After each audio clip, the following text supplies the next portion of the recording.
Testing. Anyone in the live yet?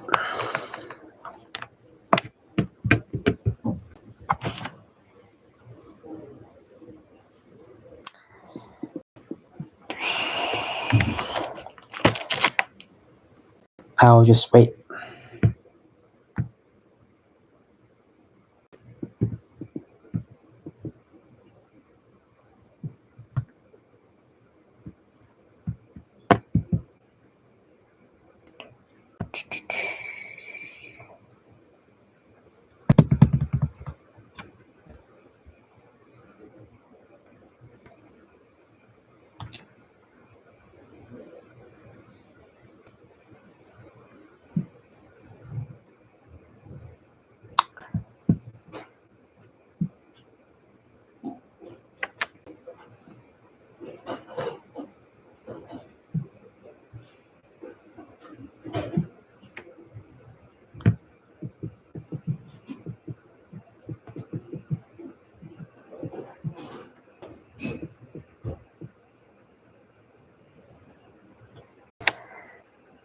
So, I shouldn't wait here in silence. So, of course, assuming that you watch this in the future, of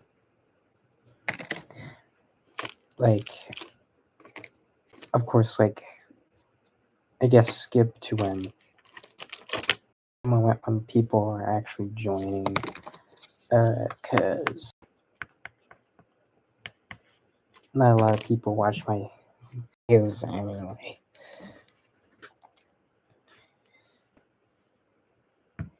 But I did do some self-promo thing on one of the Discord servers I'm in. Share the link with my friends and one other person. So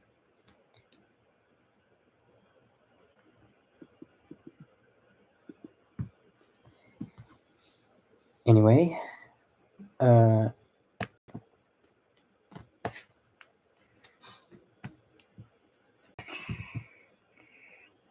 just gonna do something to pass the time until somebody gets in here. When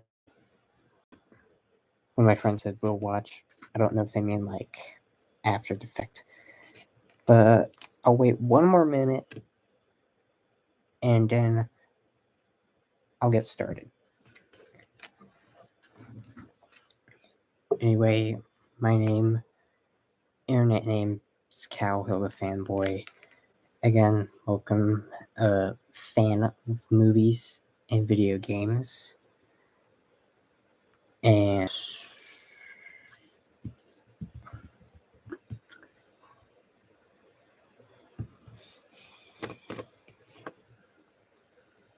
of course, as the title suggests, I'm reviewing Alan Wake, the first one, specifically the remastered version, and its sequel in 2023.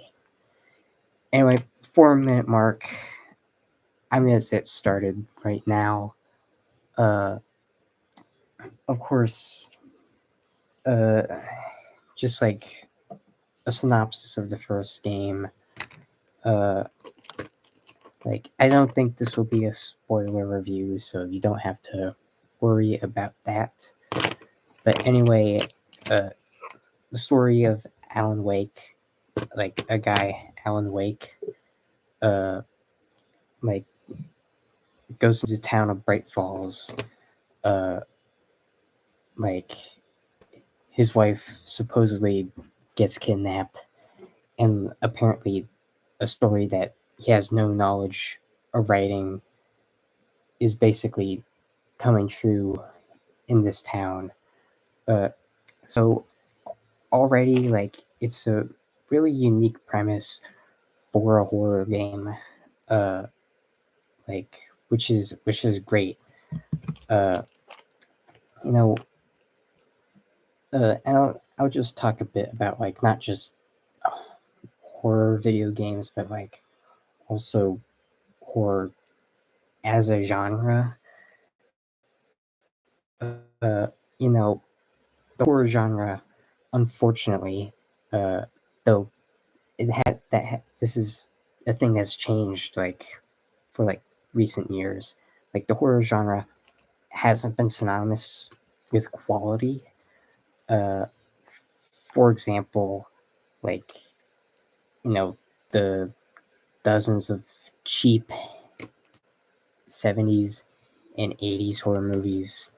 Uh, like recently, I rewatched Friday the 13th with a group of acquaintances, uh, and just be simple. Like the original Friday the 13th is not a good horror movie.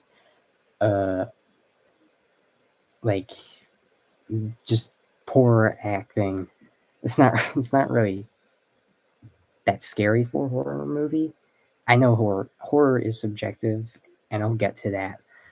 Uh, but oh, we got one viewer. One viewer. Kelsey, you going to spend most of.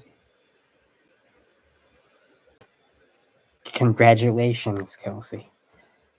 Uh, but all right. Years. Yeah. It's just you and chat right now, but like I know you mentioned one time that you were an extra for uh for like some cheap movie. What was the name of that again? Me going off track is not going to be fun for anybody that views this like after the stream is over, but whatever.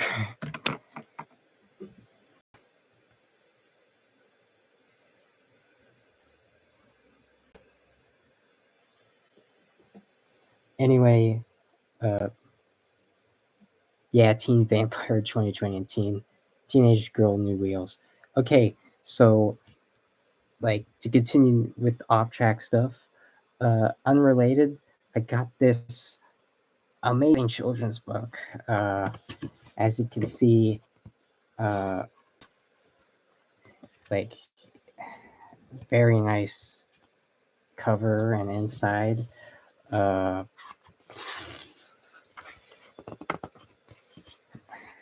just just fantastic art all around. Uh,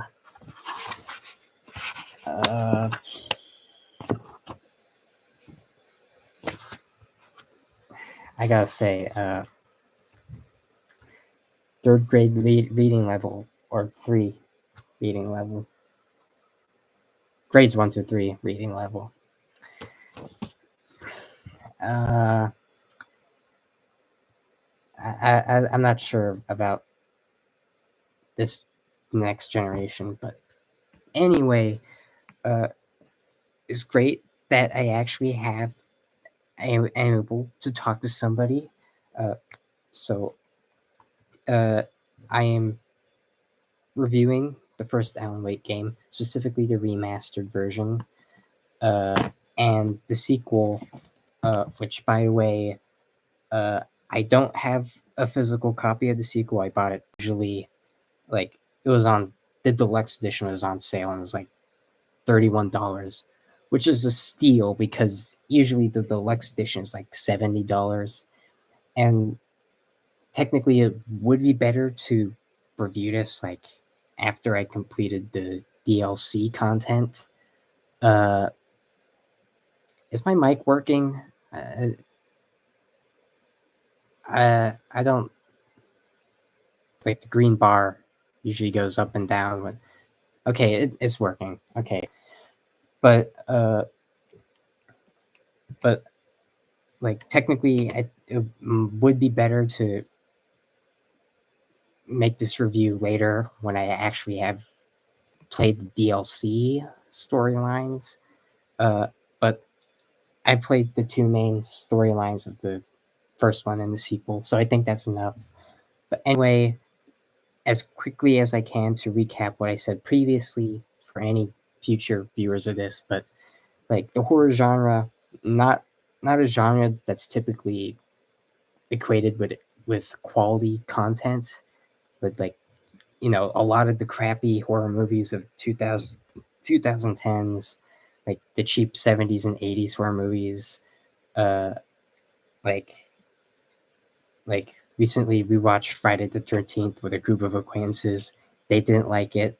I still didn't like it. So, and of course, that's not even mentioning like, you know, the influx of indie horror games that are cheap, terrible. Uh, like, granted, uh, I haven't, like, I'm not the biggest horror movie buff or horror game buff, but a big part of that you have to know is like, uh, you know, like trust me, like you look through a catalog of like horror movies, a majority of them are going to be rated terribly. Uh, uh, like now recently, of course, like with indie horror movies, like they take a more artsy approach, uh, which is like which is better. Like it's nowhere near as bad as like just like a couple years ago. But yeah, uh, but anyway, like it's like short synopsis of like the first game. Author Troubled author Alan Wake. He travels to this small town, Bright Falls, uh, like with his wife. At at some point, like supposedly his wife napped, and this horror story that he's written is coming to life because of the magical properties of the town. And like I said before, this uh okay, we're back down to 0 viewers. Okay.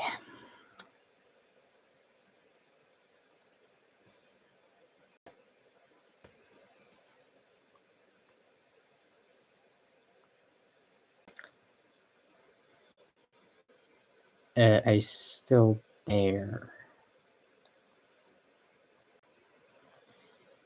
It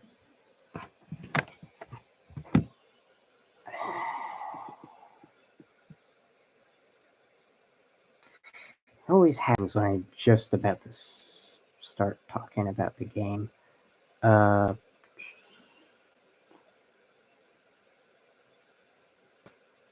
you back? Uh,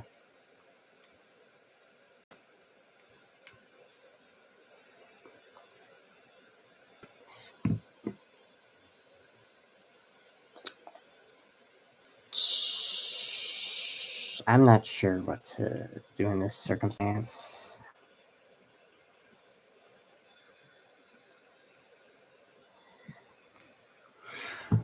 The reason why I even did a live stream of this review is because like uh, my Mac sucks, and just doing it is like way more convenient because invite some more people. Okay. Uh, yeah. I don't know. For some reason, there's 0 people here, and I don't know why. Uh, like, but you're still here. Uh, like, I tried to. What I was saying before is I tried to do a review of a Minecraft movie with my phone camera. Like, and like the first recording, uh, it just stopped recording, and I had to redo that video, which was frustrating. So live stream is just convenience. Uh,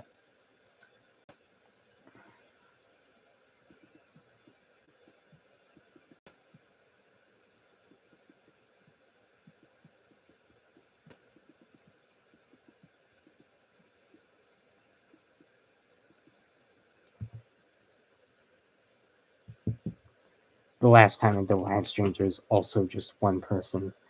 Uh,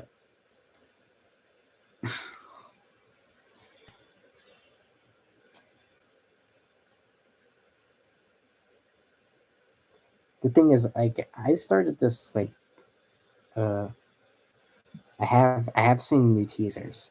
Uh, they're pretty great. Wow, when's that episode? When's the fifth episode coming out? I'll search it up. Don't worry. Uh, Changing what they say about the plot. I think it's just gonna be like. Uh, I just figured it's just gonna be like insanity, like off the wall. But like, granted, they have like I think they have like some images like from all the episodes that they're planning to do. Uh,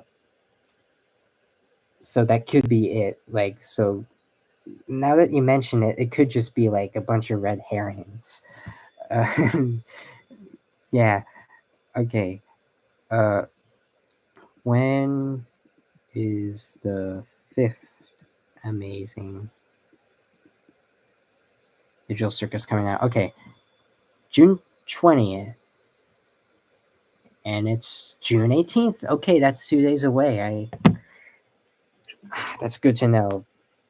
Like, so I'll see that when it premieres. There's another person in the live stream. Who is it? Who is it? Who is it?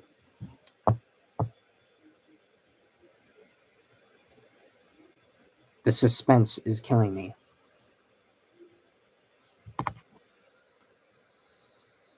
Or I did send this link to a Discord server, so it could just be somebody I don't know. Anyway, finally, I could get on to talking about the actual story within the game. The first game, then I'll talk about the second game. So, story wise, I'm just going to get one thing straight off the bat. The reason why I'm reviewing both games is because uh, just going to get this like off my chest. The ending of the first game sucks balls. Uh, like, uh, they're planning. Of course, there's two games. They're planning on making the third one at some point. Uh, like, uh, but like with the second one, like of course there's like a bunch of loose ends, like because they're planning on making the third one. But like the story in the second one has a resolution. The story in the first game honestly doesn't really have a resolution. So you just left wondering, uh, like, wait, that's it? Uh, and of course, uh, like like as like a horror concept of like this story that the author wrote that's coming to life in his reality. Like that's that's a pretty good concept, like a great concept. And like it's one of the few uh concepts for a story that like I could like make an entire series out of. Like of course nowadays there's problems with like an overabundance of sequels. Like, but on this rare occasion, I would say like that like an entire series of games like just based on this one concept is awesome. Uh, and like of course the second game like is way better compared to the first game. Uh, which is saying a lot because they're both linear story games.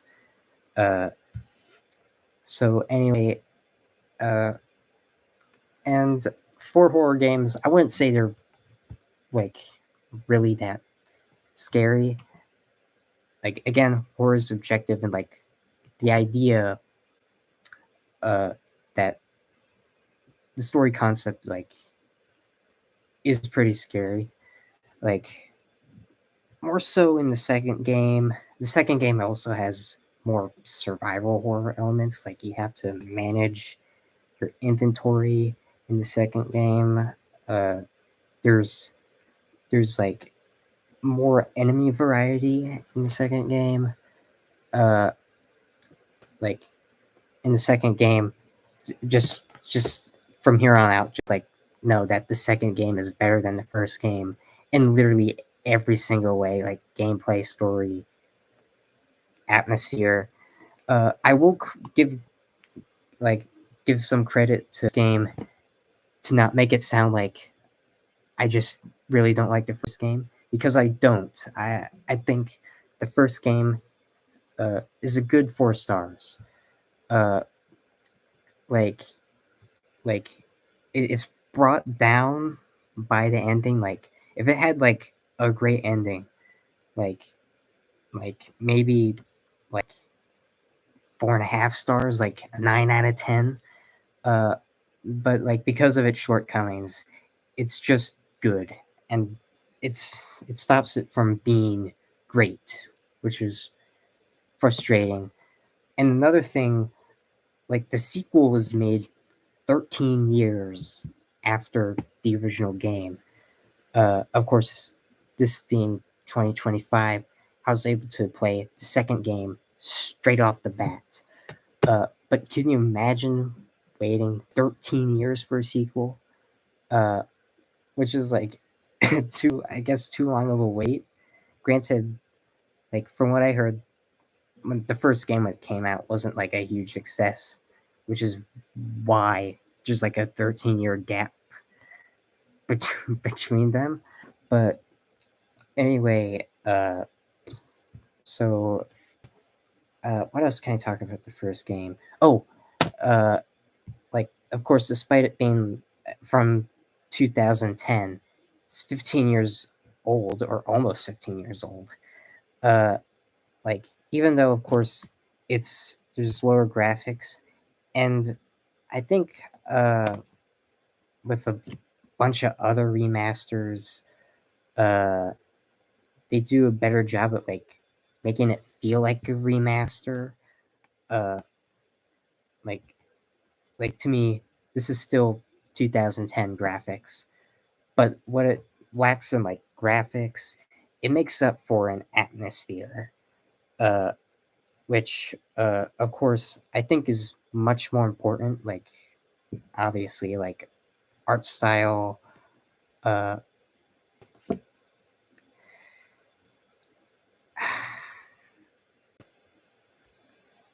no, it does not contain Emma Myers. I'm sorry. Uh, I don't know who that could be. Uh, I think, of course, we all know each other, so I'm not gonna name drop you, because I don't know if anybody else is gonna see that this video. No, Emma Myers. No. Hold on, calm down, calm down, calm down. Hold on, I got you, I got you.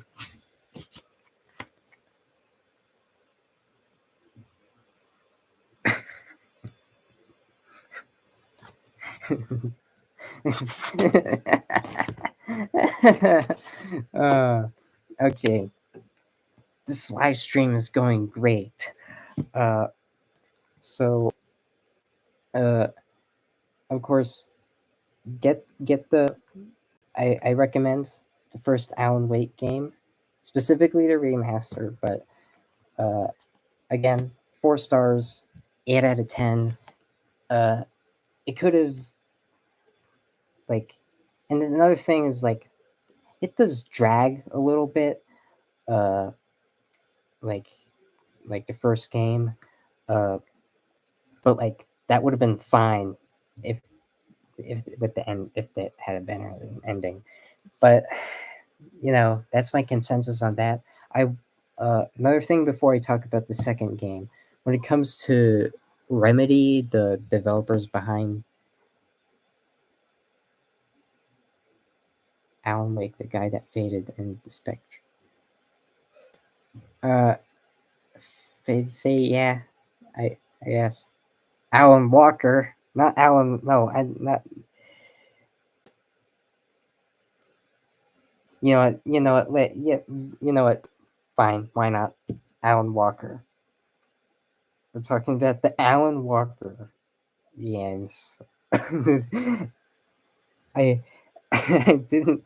I forgot that that's the guy that made Faded. Uh, but anyway, now I'm off track by that joke. Uh, okay. Second game. Second game. Of course, as I mentioned earlier, I I don't have a physical copy of the second version. I play it digitally, uh, which I kind of wish I bought a physical copy. But again, it was like there's a sale, and it was the deluxe edition was $31. So like I played uh 20 hours of the second one. And by the way, I with the first game, uh, it took me 12 hours to beat the first game. Uh, so uh, like, but despite that, the sequel doesn't drag out with the storyline in any way. So on that front, with pacing, it's way better. There's way more story locations. So and you play as two. Now there's four people in the live stream. Okay. Uh, you guys, you are new here. You guys missed a lot, so I am not going to uh backtrack. And I'm sorry. I'm sorry. Um, anyway, talking about the second game. Uh, Now, one thing I didn't mention about the first game. Now there's five people. Okay. Why is a bunch of people just dumping in here? Again, not gonna backtrack because it's been 27 minutes and I talked a lot in those 27 minutes. But like, of course, if you don't want to miss out on what I said, like after the stream is over, check out what you missed in that section. Even though a lot of that time was just me waiting for more people to join a live stream. But anyway, with the second game, uh, like of course, it's been 13 years between both Alan Wake games.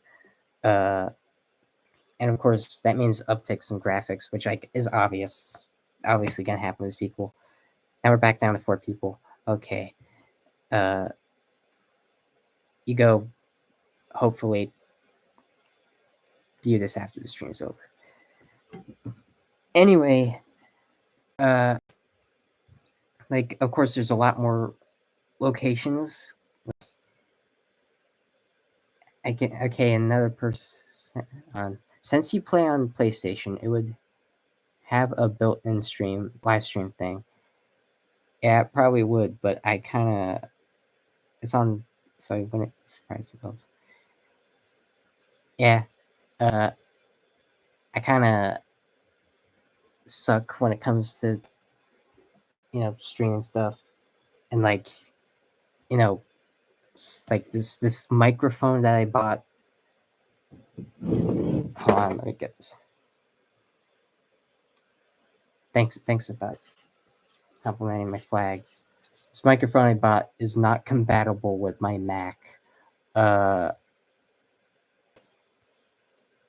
the college I'm going into does podcasts, so don't worry.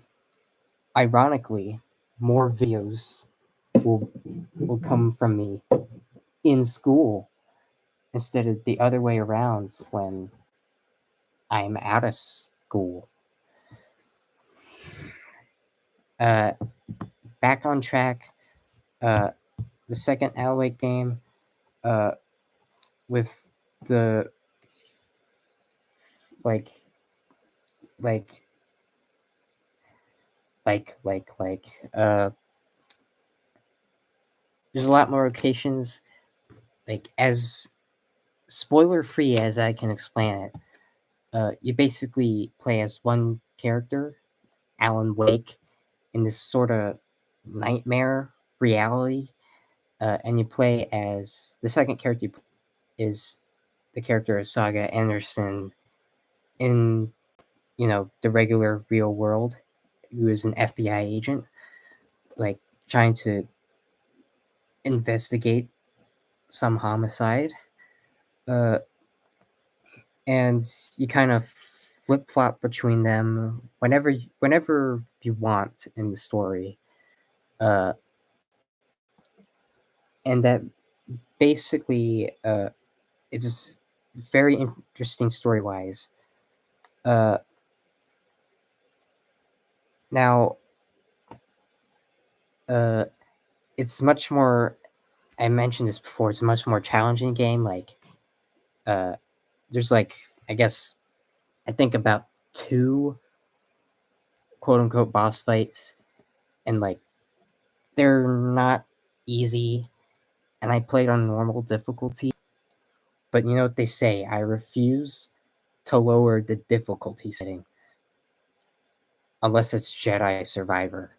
Uh, but uh, I played the entirety of this on normal, uh, and uh, still pretty hard. Again, more survival horror elements than the first game.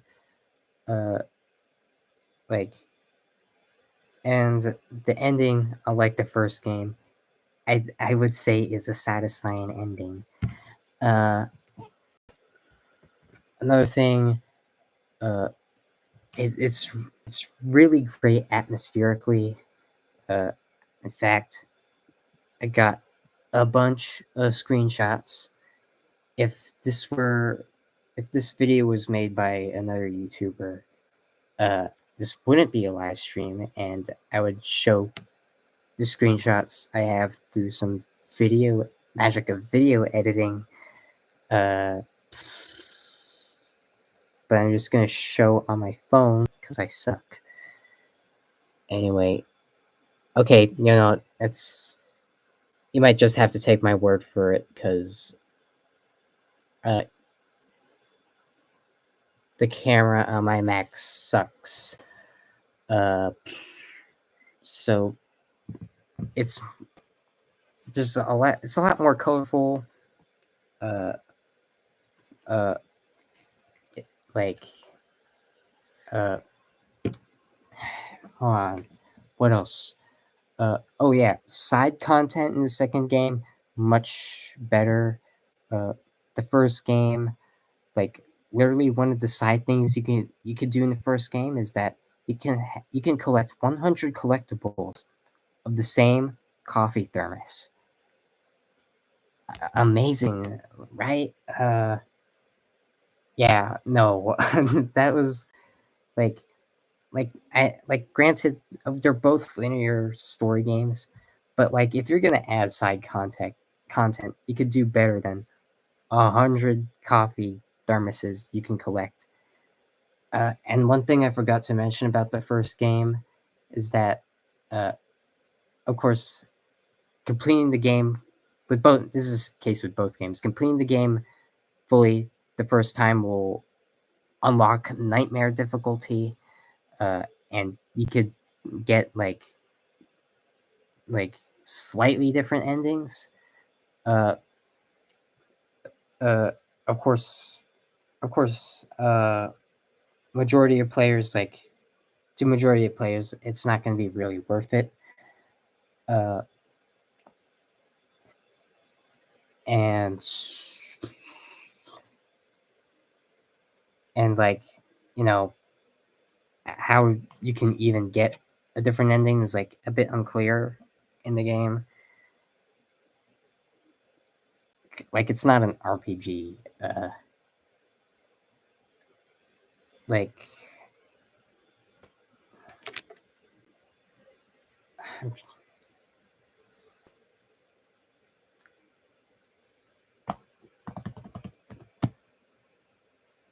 I'm thinking because I'm running out of stuff to talk about. And if I talk spoilers, oh, I got another thing. Like with both these stories, with both of these games, they're I don't want to say like meta way of storytelling. I don't like the use of the word meta because it's kind of just been done to death. But like, uh, there's no other word to describe it, and like, granted, in these two games, like their meta way of storytelling is like great. Uh, like I wish there was a better word like that I could use that hasn't been, stolen by, uh, you know, the leader of like a company that's been slowly losing billions of dollars. But whatever. Uh, of course, as horror games, they're not really like sort of jump scary horror games. Uh, with the second game, sort of like sometimes they're like sort of be like flashes of light, but that's as much horror, conventional horror, as you're gonna get. They're more psychological, if anything. And of course, whether you like that sort of stuff or not, that's totally subjective. But it's personally something I really like. Uh, again, not following typical horror conventions. Uh, like, and of course, with the second game, like the second game expands with the supernatural elements way more. Base price. Uh, that's a good question. Uh, like with the first game, the remastered version, I know it says $60 here. Uh, I'll be honest, like I think the GameStop kind of ripped me off because like I think digitally the remastered Alan Wake is like really cheap, even without the sale going on. I mean, extra price for like a physical disc. Uh, of course, I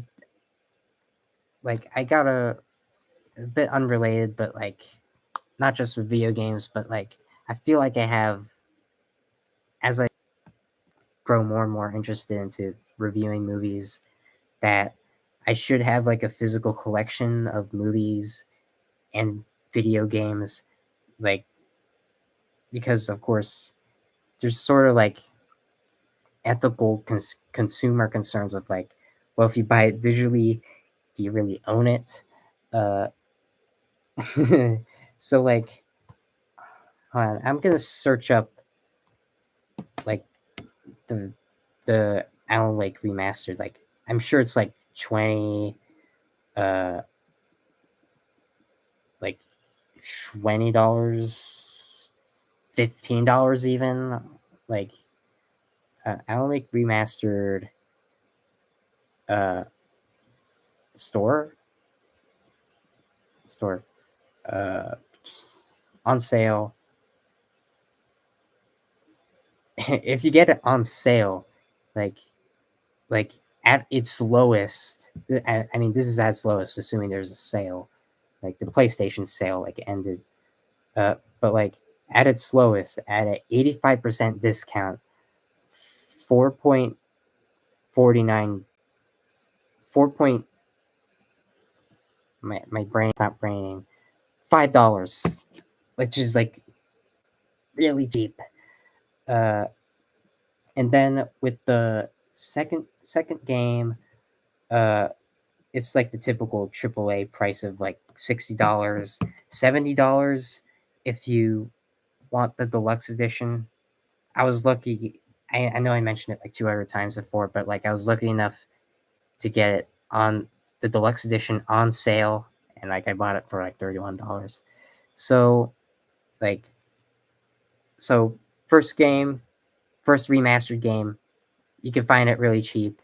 Uh, the second game currently full AAA price.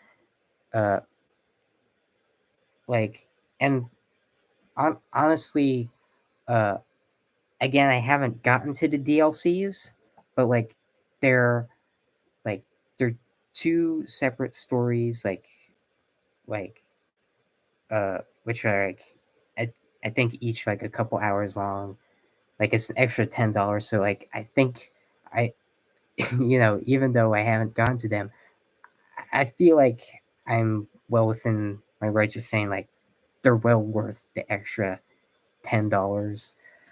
Uh, and uh, and I'm not sure if anybody cares, but like if you get the deluxe edition, you get like three cosmetics, or four cosmetics. Like even though it's not a game reliant on cosmetics, and it's just the typical uh like thing like that was left over with like pre-orders and like people that bought the deluxe edition before the DLCs. Uh, but like, of course, like, uh, and speaking of Remedy, the developers, like, like having played two of their games now, like they really are shaping up to be like one of my favorite video game developers. They also made the video game Control.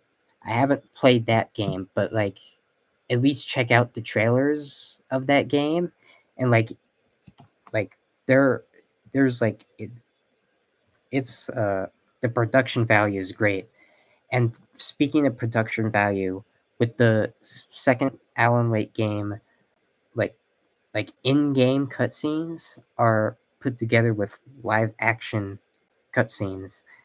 Uh, and like how they do it is like it's really well done. Uh, like I feel like games that have done that in the past, they can feel easy. I know there's like a genre of like games that like subgenre of games that died out way back when, that were just purely live action, basically Telltale games. Uh, they don't basically interactive movies. They don't really do that anymore with the games industry. Uh, Telltale rip. Like there's I don't know what's with Telltale. I like they're technically as like an entity dead. Uh like but I guess like whatever was left of them was bought out. And there's supposed to be like a sequel to one of their games, but I haven't heard just dead silence on that. I haven't heard anything about that.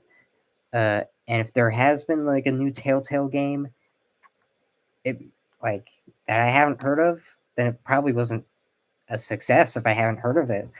Um, like it's like it's equivalent of like Cartoon Network being like basically dead, but still having Gumball come out, which like it's weird talking about the Amazing World of Gumball. The next season is coming soon, even though like just like a couple months ago, uh, it was basically an urban legend. But yeah, you know, uh, and like uh, so I got over side content, production value, uh, gameplay. I talk about gameplay. Uh, like the acting performances, they're pretty they're pretty great. Uh, like fun fact about the second game, with like the live action cutscenes, like they technically have two actors playing the same character of Alan Wake, because you got like there's like the original voice actor, and there's also the guy acting out the live action cutscenes, uh, and like in order to do that, like they basically had like the original voice actor dub the like the live action actor, uh, like which is cool. I didn't know that. Uh, like uh, it's how, I wonder how they even found somebody that looked like the character. But hey, uh, uh, I think that's pretty much it. I talked about everything. I'll give my final verdict like in a couple seconds. Yeah, they find similar looking people. Uh, like and like I already mentioned it before, but like even though like the second game, like of course because there's gonna be a third game at some point. Uh, well, supposedly they haven't announced it, but Alan Wake 2, there is loose ends, but like the story comes to a resolution. Like I feel there's a difference between a story uh, that doesn't end but has a resolution and a story that just has no ending. Um, so okay, I think that's everything. Is there anything unrelated that I could talk about? Uh, oh, uh, in the description you can check out uh, my letterbox profile where I review movies I've seen. Uh, my most recent review is of some, what was it? Oh, jeez. Uh, my most recent written review is of some really bad HBO movie that wasn't good. I don't know why you'd want to read that, but just check out. I got like a bunch of. Uh, I got dozens of written reviews to look at. What else have I been playing? I've been replaying. I'm on the second playthrough of Starfield, uh, Bethesda game. Uh, it's a game is that I don't really have to say much, but what after I'm give my final verdict of Alan Wake 2. Also, is like the footage delayed compared to my voice because it is from my uh. But after I give my okay, it's the footage is fine now. I don't know what happened on. I don't know if it's just me. Uh, after my final verdict of Alan Wake 2, I could technically do another review of Starfield and like a bunch of other Bethesda if you want. Uh, that would make my stronger than it already is, but uh, is that fine?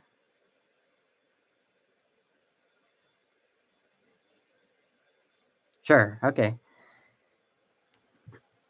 Also, is the footage delayed?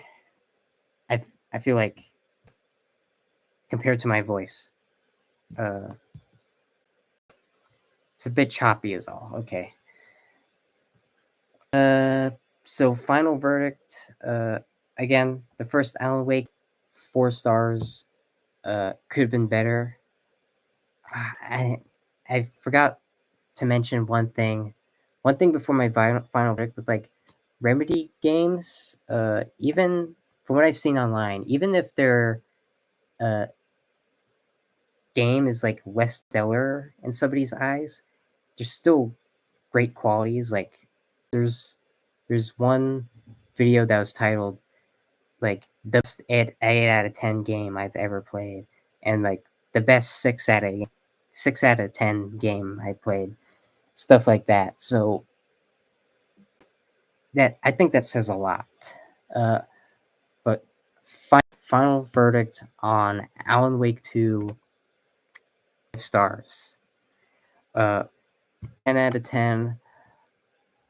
Uh, it's it's satisfying. Like it leaves you like uh wanting more. Uh, and like of course, even though it does leave itself open, like to like you know continuing the story would have like it's earned it. It's earned it. Uh, which is not something you could say about a lot of games and movies. Tease a sequel, even though they aren't good. And then that never comes. So, okay, that is the section of the video where I'm done talking about uh, Alan Wake. And now, time for the section of the video where I randomly talk about Bethesda games. Uh, okay, first, why not? Let's talk about. I'm gonna talk about Skyrim. Now, with Skyrim, I played. I could search up how many hours I played on Skyrim with the Xbox app. Uh,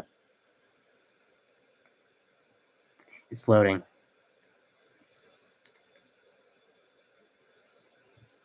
Okay, claim rewards because that does that. And okay, here we go. Nope, hold on. Skyrim Special Edition. My stats. I played Skyrim for 3 days, 13 hours, 2 minutes. I've reached level 4. No, level 4. 34. I'm not that slow. Uh, and completed 9 quests. Okay, I'm not sure if I really have much to say about Skyrim. It's Skyrim. Uh, again, it's one of those games like from the early 2010s. Uh, Skyrim's 3D Terraria. Yeah, it technically is.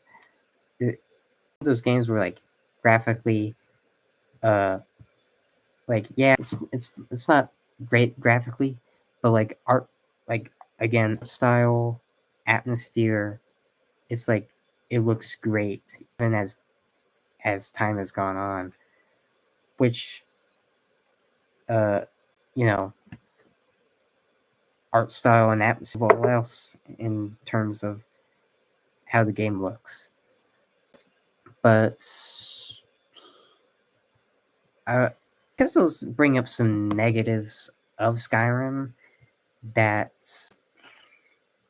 like I don't really see a lot of people bring because of course uh it's Skyrim and people don't like criticizing something that a lot of people like and that at some point they really like uh and of course uh, the main quest in Skyrim is is not a good main story. Uh, like, and you can argue, yeah, like no Bethesda games like really heavily focused on the quality of the main story. It's more about all the side content and all the side quests and the DLC content. But and yeah, that's true. But like, if you compare it to like other Bethesda main storylines, like Fallout 4, like the main storyline in Skyrim is so one note that like it makes the storyline in Fallout 4 look like Shakespeare.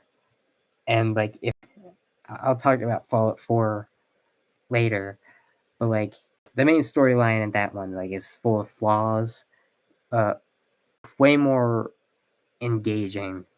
And it's the Fallout game that's has the least amount of RPG elements, which says a lot that uh,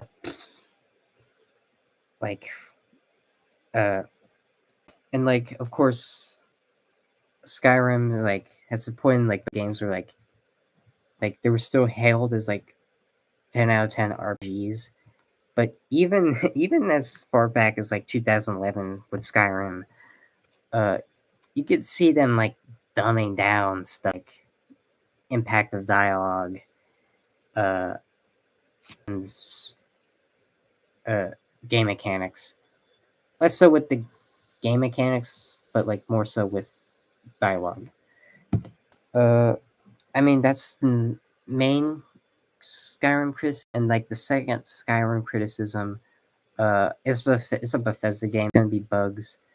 Uh, One really bad bug is that during a fight with a dragon, uh, quest I was in the middle of, yeah, I couldn't complete it. Still haven't. Guess I'm gonna have to do a second playthrough. Hooray! Uh, uh but uh, so yeah, and of course, like the whole one of the main selling points of Skyrim, uh, was that with these dragon fights you could get into, like they can happen randomly anytime during your playthrough. And like they're cool, but like they can happen inconvenient at some of the most inconvenient times. Uh like, you know, at least soft blocking you from completing the side quest. Uh I don't I know there's like some sort of, like modded patch that somebody's made that 100% fixes that. Uh, but with console that with a console on console, like majority of mods, they also prevent you from gaining achievements, and I want achievements uh, when I'm playing a game, at least first playthrough. So, uh, uh, I did fully play through like the Dragonborn DLC Skyrim, and I think it's a pretty good DLC. Uh, let's see. 10 out of 10 side quests with Skyrim. I will say that. Uh, a combat, even like yeah, admittedly the combat is outdated. Uh, and even in 2011, the combat was outdated. Uh, but like I think it's serviceable. It's not outright terrible. I'm scared to check the Steam Workshop.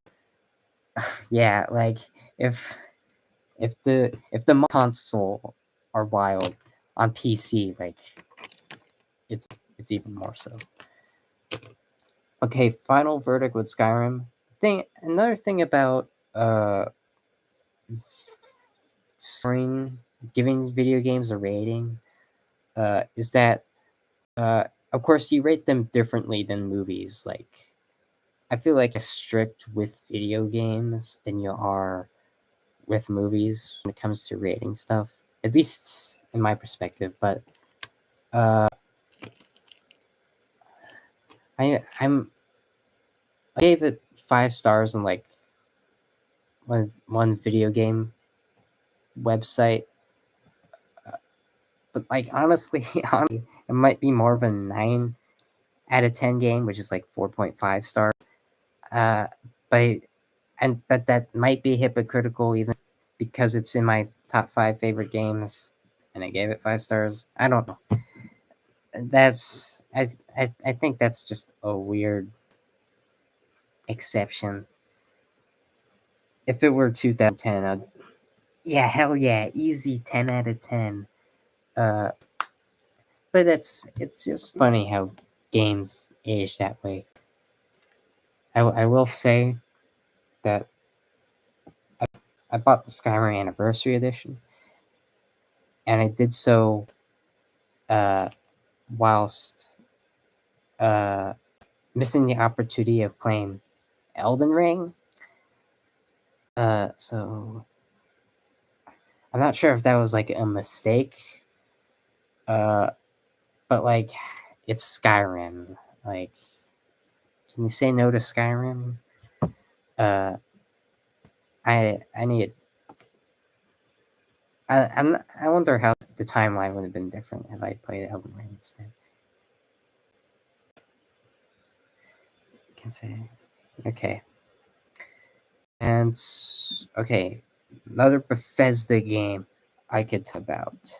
Starfield. Starfield. Uh, it's, the thing is, Starfield, like, when it comes to like my top five favorite games, by the way, I might as well say my top five favorite games. In fifth place, Skyrim, specifically the Anniversary Edition. In fourth place, Starfield. In third place, Minecraft. Uh, in second place, Fallout 4 Game of the Year Edition. So like, uh, it's like with all the DLCs. And number one favorite game, Alan Wake 2. Uh, Granted, I'm gonna be honest. I just completed Alan Wake 2 today, uh, like a couple hours ago. Uh, what time is it? Like 5, 6 hours ago. So I'm not sure if that's just recency bias, but I digress. Starfield, even more so than Skyrim, is like sort of like a black sheep of like my favorite games because it has the most problems out of my favorite game. Uh, there was way too much loading screens, like, which by the way, I don't know what's Bethesda's obsession with constantly, constantly standing by using their crappy game engine. Um, like, I mean, this is just a guess, but like, I think the reason why video game companies don't just, like switch over immediately to Unreal Engine or Unity is because uh, Unreal Engine and Unity, they're the two biggest video game engines available to developers. They essentially have like a monopoly over game engines. Like if you know how game engines are put together, it's hard to maintain a game engine. Uh like so I think this isn't just the same thing with Bethesda, but like Bethesda, Frostbite, which uh is like their parent company is EA. Bethesda, Frostbite, uh, Rockstar own engine for their games, and they're but granted their engine works fine when they develop stuff. Uh, like, uh, but like I think that's I'm not sure if that's like a conspiracy of mine, or maybe it's not a conspiracy at all. Maybe that's just common knowledge. But like, that's the reason why Bethesda sticks to their engine. Like like there's like way too much loading screens in Starfield. Uh, I will say the faction quests in Starfield are pretty good, except one faction, with that being the Freestar Collective.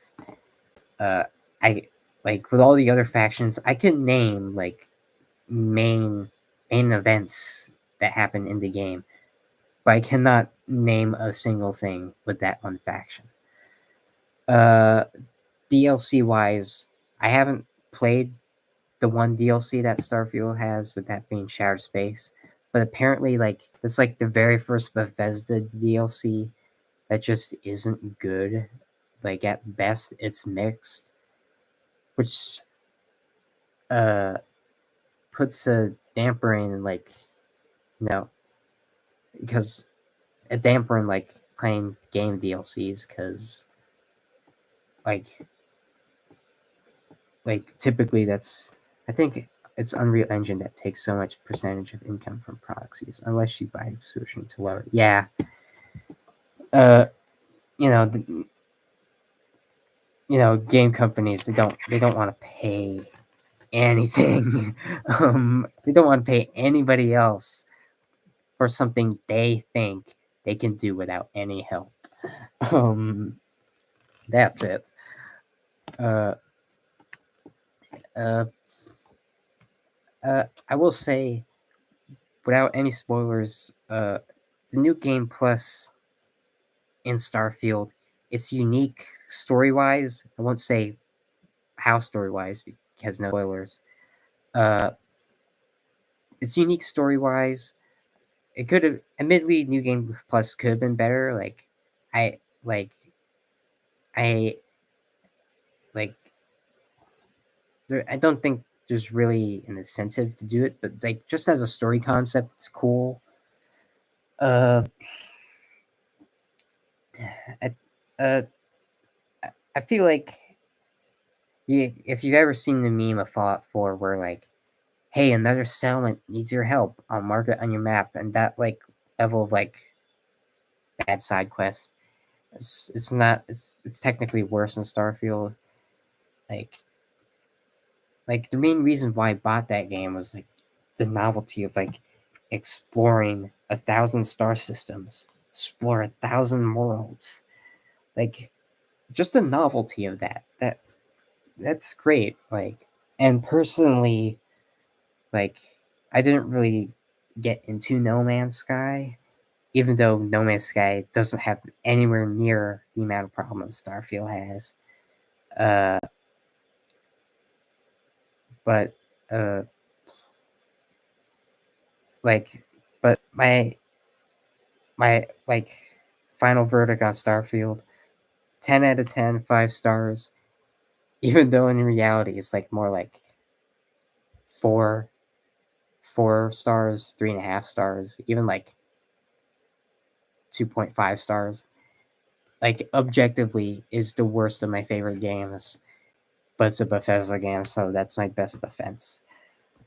Like there was one parody where like if if other game companies made Elden Ring, and like with EA, everything was pay to win. With uh, uh, with uh, it would help if I remembered what game companies it parodied. If with Ubisoft, like there's uh, just a bunch of quest markers everywhere, and like with Bethesda, like it was like uh, just like a bit goofy. And in the comments, like a bunch of people mentioned, I like how like the Bethesda one, even though it's not good, it's at least a game. uh, so anyway, there's that. Uh, and then Fallout 4. Uh, now I'm gonna get this off the bat, uh, like DLC wise, like Fallout 4 might be one of the best there is. And when I say best DLC wise, no, I am not talking about the Creation Club or the paid mods. No, that is dumb. Uh, what I'm referring to is like the story DLCs. Uh, and by the way, there's also like some DLCs with like settlement building, but nobody really has used those. So I don't. Uh, best DLC, best story DLC wise. That's what I meant to say. Uh, uh, and like, and that's another game where the deluxe edition, or in this case, the Game of the Year edition, uh, like again, you could find it for really cheap. I feel like I should stop talking about the deluxe edition and the Game of the Year edition because like I feel like just an advertisement talking about that. Uh, I want to talk about the actual game, and of course, it's Fallout. Uh, like it's the Americana style, and it like again not so great graphics wise, but atmosphere, art style. It makes up for that. Uh, Side quests, I think they're the best side quests in like almost any Bethesda game. Granted, I haven't played Fallout 3 or Fallout New Vegas, and technically New Vegas is like an Obsidian Entertainment game. Uh, also the companions slash side characters in Fallout 4. Uh, like they're like some of the most memorable uh characters in a video game ever. Uh, which and one thing I never got about people that play solo uh in Bethesda games is that why would you want to explore a world alone with nobody to talk to? It just feels really isolating. I always like having a companion beside me. Uh, like, s- uh, s- uh, and I think, and even with the main story of Fallout 4, despite its shortcomings, I actually do like the main story in Fallout 4. Uh, Even though its story concepts could have been handled better, uh, like, in fact, the reveal of, hold on, how do I do this without spoiling something? Uh, the big uh, reveal, yeah, that's as simple as I can put it. Uh, is shocking, but it it really doesn't. Not that it doesn't make sense, because it does make sense within the context. It's more so you view everything slightly worse. Uh, that's as best I can put it. Of course, uh, collectibles wise, there's some great collectibles. I feel like with Starfield, I wasn't as invested in the companions and the collectibles. They're they're copy and pasted with those procedurally generated uh space bases, which is basically the space equivalent of Bethesda dungeons. Uh, uh, and then I can actually talk about the DLCs, because I've actually played them with Fallout 4. Uh, like, uh, I'm not sure if I really want to though, because I would rather you find out for yourself. Uh, and that just adds an extra 30 minutes to this live stream. And to be honest, I just kind of want this live stream to end.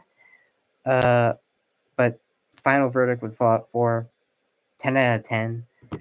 Uh, but actually, I think a 10 out of 10 that I think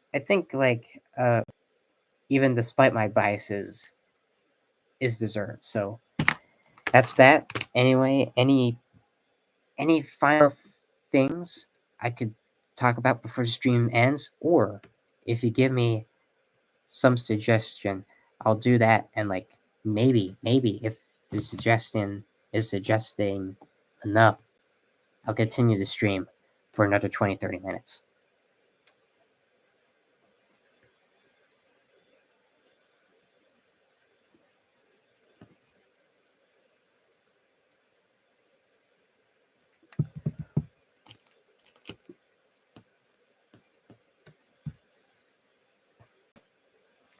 play Skyrim with a difficulty mod. Okay. Do I have anything else to talk about?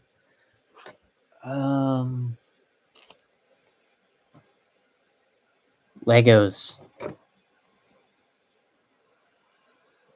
Hold on. Now I got these Legos in New York City. Wow. The minifigures, not the platform. But I hold on. But I based them off of Scott Pilgrim characters. You got Ramona Flowers, Scott Pilgrim himself, and Kim Pine. You can't really make it out because the camera quality sucks.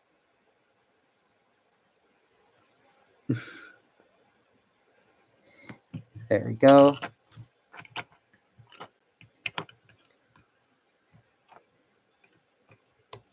Yep, those are my best Legos. Oh, and they came with. Oh crap! I got this cat Lego and this trophy Lego along with them. So that's really cool. What else?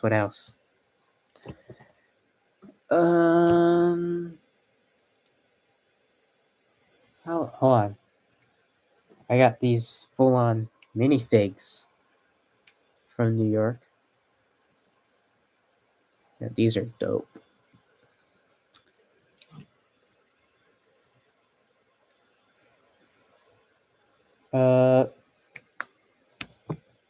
Okay, now there's the genuine end to the stream. But any suggestions for what I could do or talk about next stream?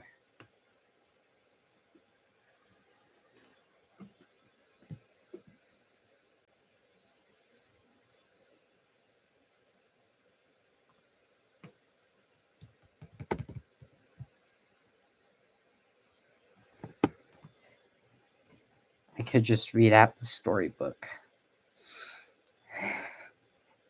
Just as a funny, complete Terraria in one sitting and review it. I've only gotten so far. I've only gotten as far as the Wall of Flesh with Terraria. After that, the bosses kick my ass. Wait, I can't swear during a YouTube live stream. YouTube will demonetize me, even though I don't make any money from this hobby. No. Oh,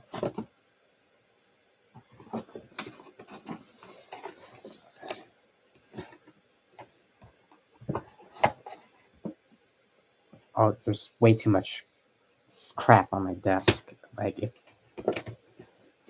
this isn't me trying to drag out the live stream. Well, sort of is, but okay. This is the end of the live stream. Goodbye, and see you in the near future. I hope you enjoyed it, and good night and goodbye.